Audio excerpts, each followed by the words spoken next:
Hey, what's going on, guys? Ness here, back in for another rant, and last time we talked about everything wrong with Dragon Ball fans, basically.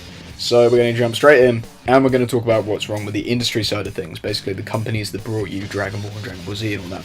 So we're going to talk a little bit about Funimation, we're going to talk a little bit about Viz, we're going to talk a little bit about Toei, and that'll probably be over the course of a few videos, because I got a lot to say about Funimation, which is who we're starting off with, straight up. So let's jump right into that. So Funimation picked Dragon Ball Z up way back in like 1996. They dubbed it and aired it on TV. And that's what's commonly known as the Ocean dub. The first dub that came out, contrary to popular belief, basically the Ocean dub is the Funimation dub. Funimation just contracted Canadian actors to work on it, and then they eventually picked it up and decided to do it for themselves. So this dub had loads of mistakes and it was cut and all that.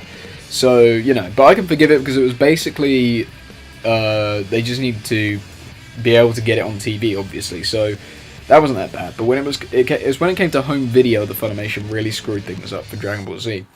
So the first time let's just think about for a minute, right? So Funimation have had Dragon Ball Z since 1996, and how many times do you think they've released that? How many times do you think they should have released that? How many times do you think would be appropriate? Okay, so think about that for a second. Okay. So Funimation released Dragon Ball Z on home video since then 7 times, with another release on the way. Now it'd probably be appropriate for that to be released like once or twice, maybe with a few reprints there, provided they got it right the first time.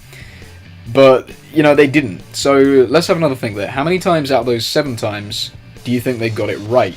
How many times do you reckon this set came out and people looked at it and they said, yeah, okay, right, this is great, this is what I'm going to need until the next format comes along or whatever? Okay, think about that. I got it good? Okay. Well, they got it right once.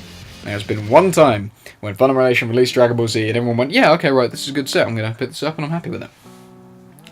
And, well, that isn't really very, very good at all. So let's jump into it and see what went wrong. So, the first time they released Dragon Ball Z, they did it over, get this, 87 volumes.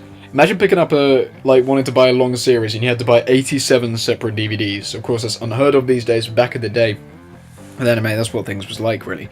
And so, yeah, basically you bought us one disc for like $30 or something, and it had like 3 or 4 episodes on it. So the value for money really was quite bad. And on top of that, the first few sets were cut and English dub only, so you wouldn't get all the options that you'd probably want. So this wasn't really a viable release. So we move on. We go to the Ultimate Uncut Edition. So we can now watch the whole series uncut, right? Yeah, great. Well, no, because they cancelled it after 9 volumes. And basically the idea was this: they were going to release it completely uncut in Japanese and English, and you can watch it start to finish. But they just didn't do it, and it got cancelled. So that's scrapped. Throw that out the window. Next, we have everybody's favourite, which is the Orange Bricks. Now, if you know anything about Dragon Ball at all, you probably have heard of these and how bad they are. They're basically Funimation 2006, this is what the story goes like. Funimation 2006 were like, hey, we're releasing Dragon Ball Z again, this time we're going to do all of it, start to finish, uncut, Japanese and English, all for an affordable price. And everyone was like, yeah! So then 2007 rolls around, they come out and everyone buys it, chucks it in the DVD player, and they're like, yeah, but then it looks like this. Yeah. Oh no. So basically here's what went wrong. Some guy at Funimation was like, okay, yeah, let's take Dragon Ball Z, which is a 4:3 show, bear in mind, and we'll crop it into widescreen.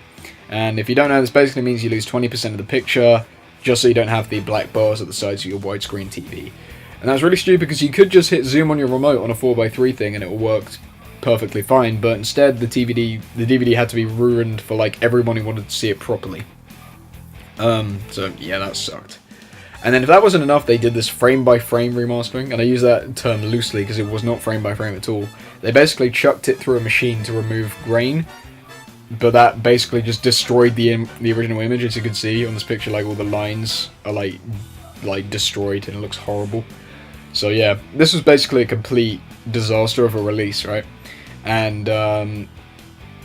And the worst part is, it was the most successful one. This was a really big success for Funimation. Loads of people bought this, and it's currently the only way to own Dragon Ball Z from start to finish in the US, and it's the only release available in the UK.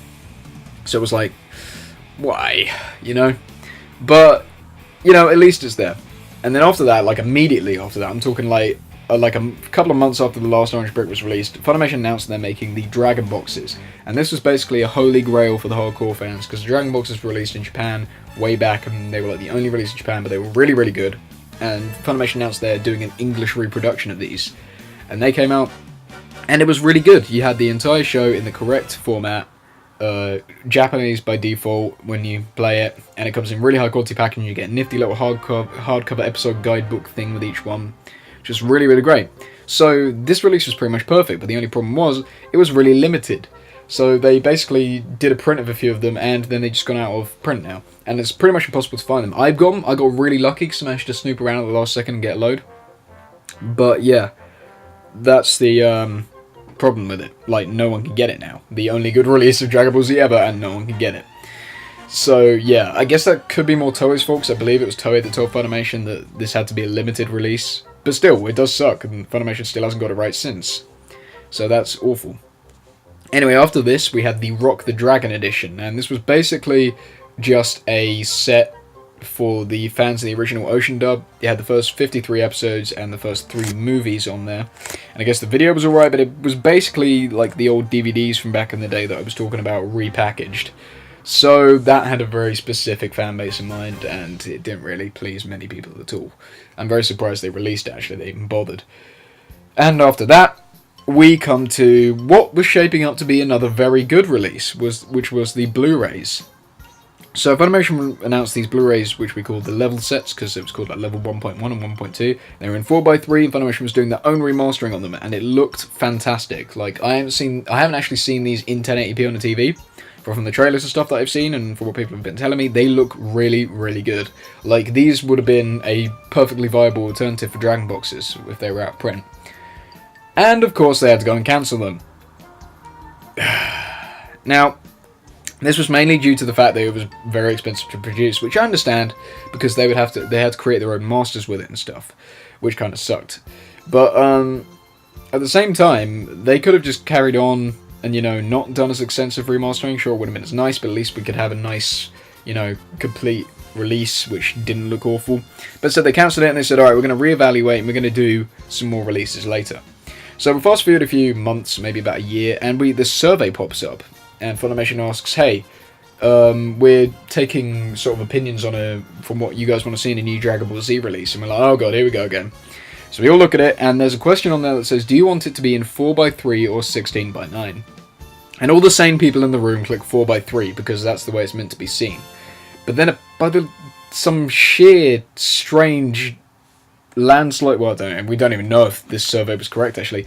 But by the looks of things, 16x9 won. Because another Dragon Ball Z Blu-ray release was announced, and it's going to be in 16x9. Why? Funimation knew how bad the response was to the Orange Bricks for being in 16x9. They're doing it again. I suppose it could be because more people answer 16x9 in the survey, but how? I find that very hard to believe. There's something to be looked into there. Perhaps Funimation are into some conspiracy where they'll release an entire set of 16x9 ones, and everyone will buy it, and then they'll do it in 4x3 as well, and everyone will have to buy that, so they get all the monies. But either way, that's every release of Dragon Ball Z so far. Now, if you look back on that, that is far, far too much. That is oversaturation in the market right there. Too many releases going about, and the worst part is they just didn't get any, well, they got the Dragon Boxes right, and that was it. So what can Funimation do to improve? Basically, they've got to get one good release out. Basically, if they were to get the level sets and they were to put it all the way out in 4x3 for a fairly affordable format like that, it would be fine. Or they could just do some cheaper Dragon Box type singles on DVD, where they could just have regular 4x3 and box stand DVD packaging. If they got the entire series like that, it would be fine. But it astounds me how Funimation could keep doing Dragon Ball Z releases and get it wrong every time. Somehow, anyway. Now, when it comes to Dragon Ball Kai, they did a lot better. They basically released it on DVD and Blu-ray, and then they repackaged the Blu-rays into less expensive sets. So they were alright with Dragon Ball Kai, so there's not much of a problem there. And they did a very good job on the dub as well. That's another thing to mention. The original Dragon Ball Z dub is still pretty bad, and they haven't managed to update it. I know I'm pretty alone in that opinion, but it's still worth mentioning. Yeah. Now, if we go to original Dragon Ball, they've released that a few times. They've done some like original single sets where they did the whole series, not like divided up as much as Dragon Ball Z, so there was less of them, so it was a bit easier to collect. But the problem was the first 13 episodes weren't uncut, so that was a problem there.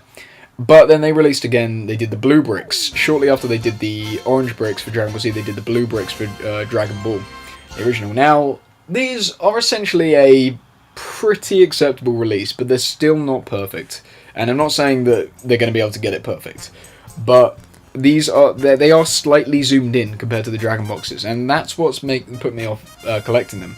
Especially since they said a while back that they were considering making more Dragon boxes, and I would definitely like to see that.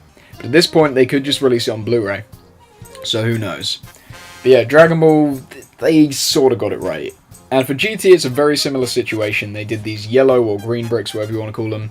These are also in the original 4:3 aspect ratio, and they look a little bit, I don't know, it's not quite as good as the Dragon boxes. So personally, I'm holding out for Dragon boxes of Dragon Ball and Dragon Ball Z. But, no, sorry, not Dragon Ball Z, that's already out. Dragon Ball and Dragon Ball GT, and possibly the movies as well. So yeah, that's what I'm waiting for there. And that's pretty much most of what I want to say about Funimation. It's mainly the main problem with them is just the fact that they don't seem to want to give Dragon Ball Z the same treatment they give to every other series they have. For example, look at like Yu Yu Hakusho. That was released, what's that, about 110 episodes, around about that, and they released 4 Blu-ray sets, 4:3 aspect ratio, completely fine. And that was another show people had nostalgia for back in the day, so it's still relatively popular now. And that got a release fine, so what's preventing them from releasing Dragon Ball Z? Well, I think it's the very vocal fan base who watched it on Toonami back in the day, and will say, and like, will go on these surveys and say 16:9 when they're quite uninformed about what's actually happening. Which is really quite a shame, because it's harming the fan base, you know.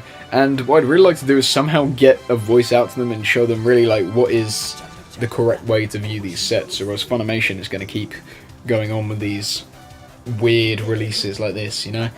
So, yeah. That's mostly what I have to say about Funimation. About the entire thing with Funimation Dragon Ball Z, leave what you think down in the comments, so tell me what you think there. And that's pretty much it. So, next few videos we're going to be talking about Viz, and we're going to be talking about Toei's handling of Dragon Ball, Dragon Ball Z, everything to do with that, just because I like to moan. Yeah, so, like I said, leave your thoughts down in the comments. Thanks for watching, guys. I know this has been a very long video. I just like to get these things out, you know, basically. And I'll see you next time. Bye.